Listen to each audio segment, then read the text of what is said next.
I mean, they'll be happy to let you march down the street chanting slogans and going home. But these have been truly effective. So it speaks to the secret regime that you helped expose in your report. Files expose Britain's secret censorship regime, secret D-notice censorship regime, and you co-authored this with William Evans. William Evans is an Australian journalist who filed a Freedom of Information Act request, which turned up an unprecedented list of all of the D-notices that have been filed by the British state over the past decade or so. How did this, I mean, just give us the backstory before we get into the details. How did this story come to light? Because obviously Britain has been able to suppress this information and make such freedom of information requests impossible, but suddenly we got it through Australia. Yeah, well, I mean, I think on top of my Confederate William Evans, I think Wyatt deserves a shout out for editing my work as ever, impenetrable. But in all seriousness, yeah, like this has been a bit of a labour of love. So in late 2022, I think. The DSMA committee is this Ministry of Defence run body, which is headquartered in the Ministry of Defence. It's staffed by Ministry of Defence staffers, and it is funded by the Ministry of Defence, but it claims to be independent, which means that it's immune from freedom of information requests, and it is a devastatingly effective way of censoring the British media without state diktat. So it issues D notices, which mean effectively the D stands for do not publish notices, and it also gives quote unquote advice to journalists on on stories related to national security, which is of course it's a very vague, nebulous concept which doesn't actually mean anything apart from what the British government wants it to mean.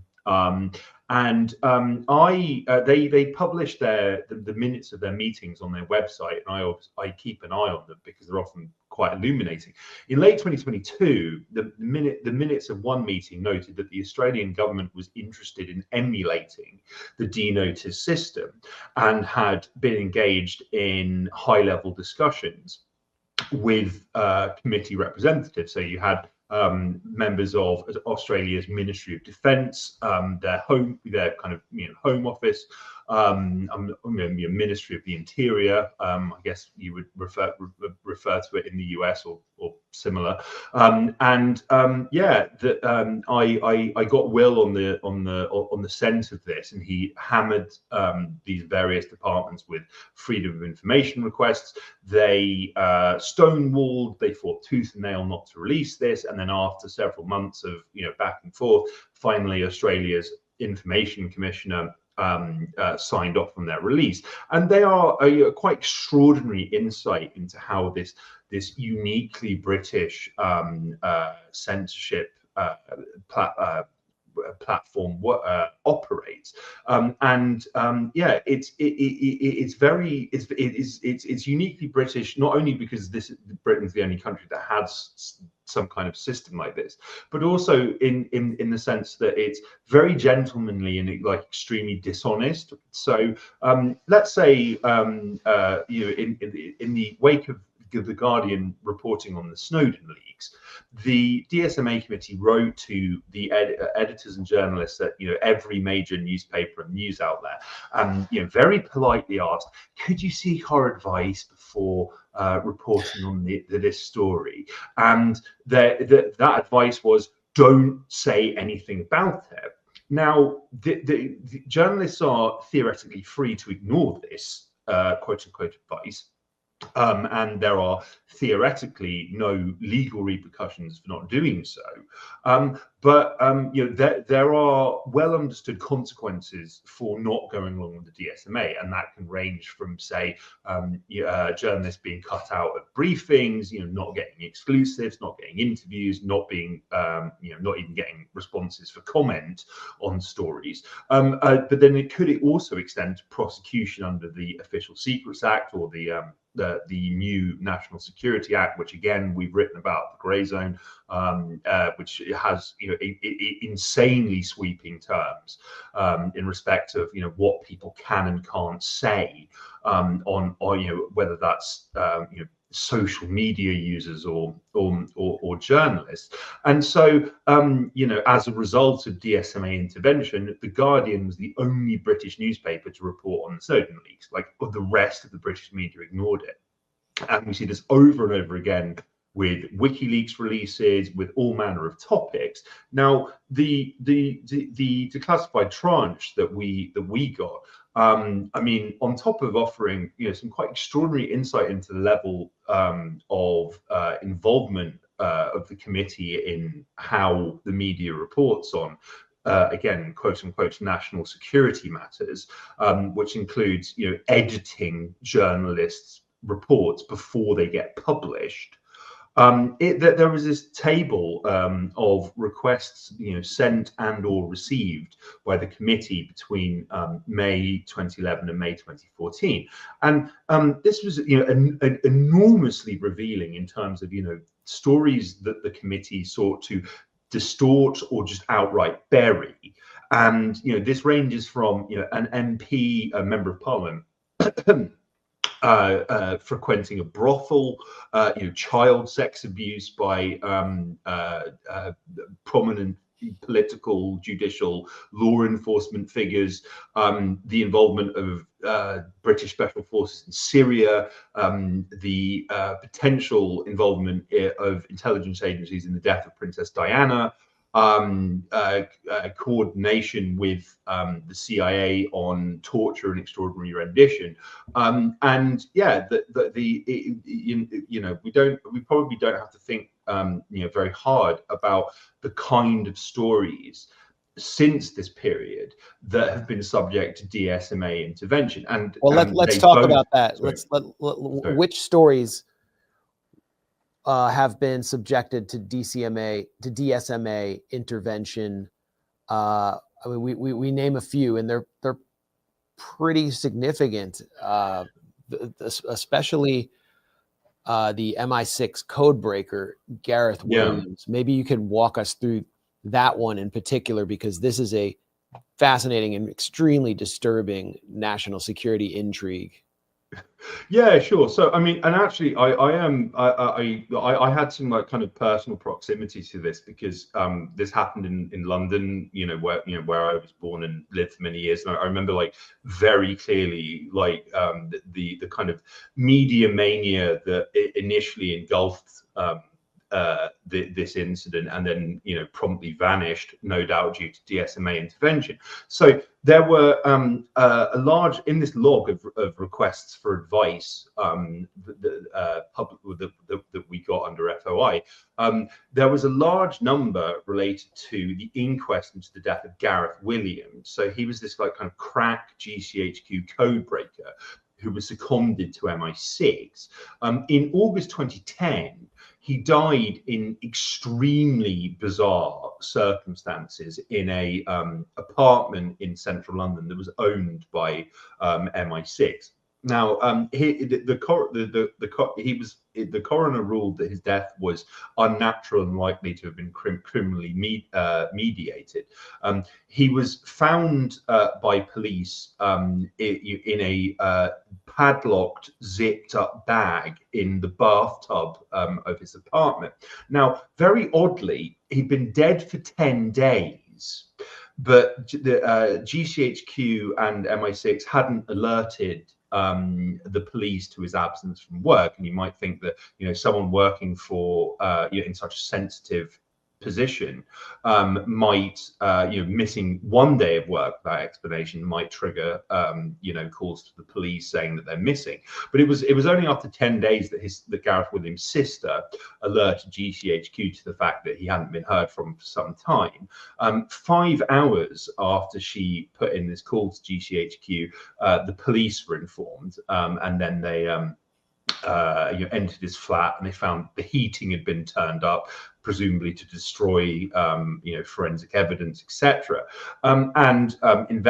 Investigating detectives were blocked from interviewing anyone at GCHQ or MI6 about Williams, or reviewing any documents related to his employment.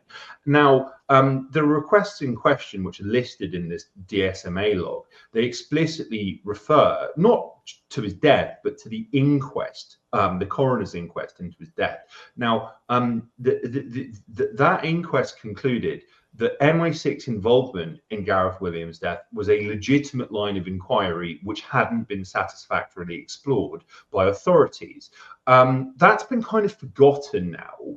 And we must ask ourselves, was this due to DSMA intervention? I mean, I would say the answer is unambiguously yes.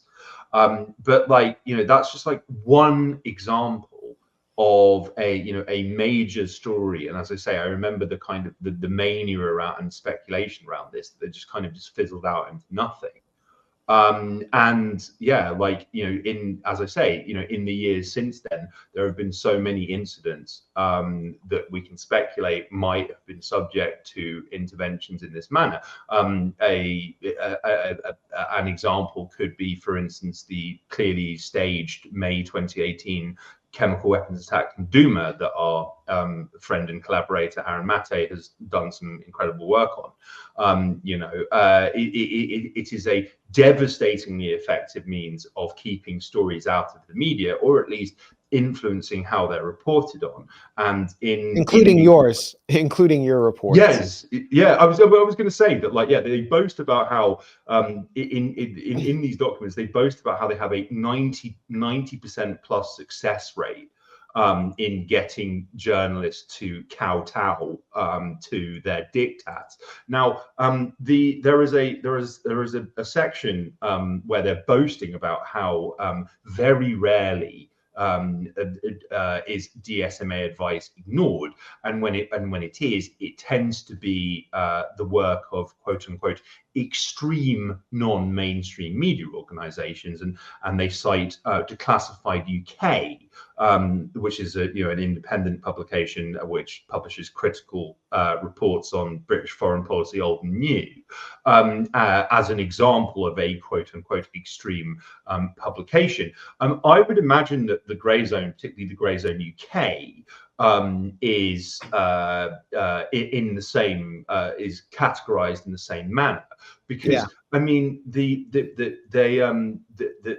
generated such explosive coverage, for example, of the Brexit referendum and the tampering of files from by planting Richard Dearlove, former MI6 chief, inserting moles in the civil service to ferret out files that were classified. I mean, you exposed that. Is that a violation of the Official Secrets Act? Violation of British law? You exposed it, and the only mention of it in British media was that, maybe Russian hackers were responsible for this leak, which, by the way, it was all public. The source of the leaks was all on a website, and no one in British media dared touch it. It exposed high crimes. And actually, I would think, The Guardian and the liberal media in the UK would have been all over this, because it was exposing the Remain crowd. Yeah, well, I mean, it messed with the bullshit narrative that Russia was responsible for Brexit. Of course they didn't want to go near it. But by the way, Russia was blamed for Gareth Williams' death or killing, weren't they? So put a D notice on that, blame Russia. The rest is history. No one even knows it happened. Right. Yeah. Well, another matter which I'm fairly sure was subject to quote unquote DSMA advice was the death of James the Measurer, who was the White Helmets founder, in late 2019, because I mean there was this very weird what's known in British media as a reverse ferret, where a large number of, after James the Measurer died, there were a large number of figures, including the rather spooky Mark Urban, a BBC veteran who happened to serve in the same tank regiment as Pablo Miller, who was Sergei Skripal's recruiter, handler, and neighbour in Salisbury. Initially, after James the Measurer died, there were a number of mainstream sources who suggested it was Russia that was behind this. As we've discussed, a fairly safe bet for misdirecting people, or just blaming whatever you want on Kremlin meddling, including quite literally bad weather. After initially claiming that it was likely that he was killed by Russia, they all said, actually, no, it was a suicide, and there are no questions about this whatsoever. So that might have been another that might have been another DSMA intervention. We don't know. Strange way to commit suicide, by jumping off a not very high roof. And running away while doing it as well. Yeah. And then his MI6 wife Emma Winberg was found by police when they entered the apartment shoveling money into bags, because that's exactly what you would do when your husband's just committed suicide. Yeah. Your first thought. But I mean, I think the point is that I mean, in respect of our coverage, there are minutes of a meeting in I believe it was April 2023, where they refer to how the content they'd been consulted about or had issued advice about over the past 6 months had been the most sensitive that the committee had ever seen. Now, this is the precise period when we were reporting on how Britain was behind the blowing up of Kerch Bridge in was that September 2022, or was it October? And also how Britain was spearheading the proxy war effort in Ukraine, which is, I mean, we were attacked widely at the time for this, and now the Times of London has openly reported that Britain is considered by Kiev to be the brains of the proxy war. I mean, God help us all. Reading between the lines, I would suggest that they were referring to our coverage, which is, from the DSMA's perspective, extremely dangerous, because they boast in these declassified files that overseas publication of UK national security information rarely happens as a result of them censoring British media. So outlets like us or Declassified UK, who don't toe the supposedly voluntary line, and report on these matters, are really dangerous. And it raises the risk that Right.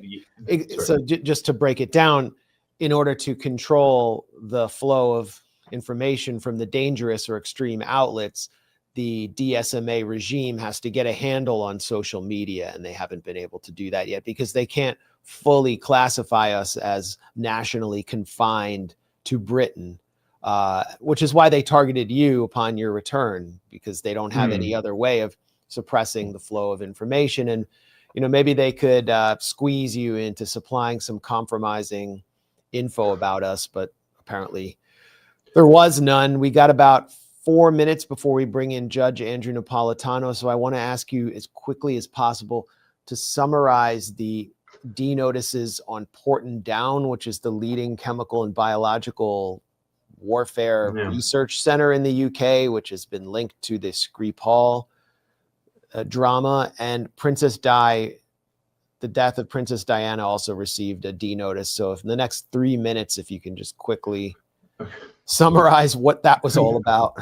I'll have to rush myself, there's a reference in to numerous requests for advice or demands that journalists not report on things related to Porton Down. Porton Down, of course, is a very brief drive from where Sergei Skripal and his daughter Yulia were allegedly poisoned, but I'm sure it had absolutely nothing to do with this whatsoever. They talk about, yes, Porton Down, victims, and they use inverted commas around victims, which is like bizarre and also quite offensive, given that it's well established, and Porton Down even admits on its own website that they carried out like countless highly unethical human experiments, which in at least one instance led to someone dying because they sprayed them with nerve agent to see what would happen. Apparently, testing on animals or something was beyond them. And they also, this is something which Porton Down doesn't like to talk about, is that they carried out MK Ultra style mind control experiments, like dosing unwitting British soldiers with LSD to see what would happen. Diana's death is particularly interesting because there were like it's combined, so we don't know the respective totals, but there were between May and November 2013, there were a total of 85 requests from the DSMA committee related to intel agency involvement in Diana's death, and Princess Diana's death in August 1997. And I mean, funnily enough, this ties in with another one of our kind of blockbuster reports into how MI6 infiltrated the International Atomic Energy Agency and spun this bullshit narrative of Iran possessing nukes. There was a MI6 operative, the MI6 operative at the center of this, a guy called Nicholas Langman.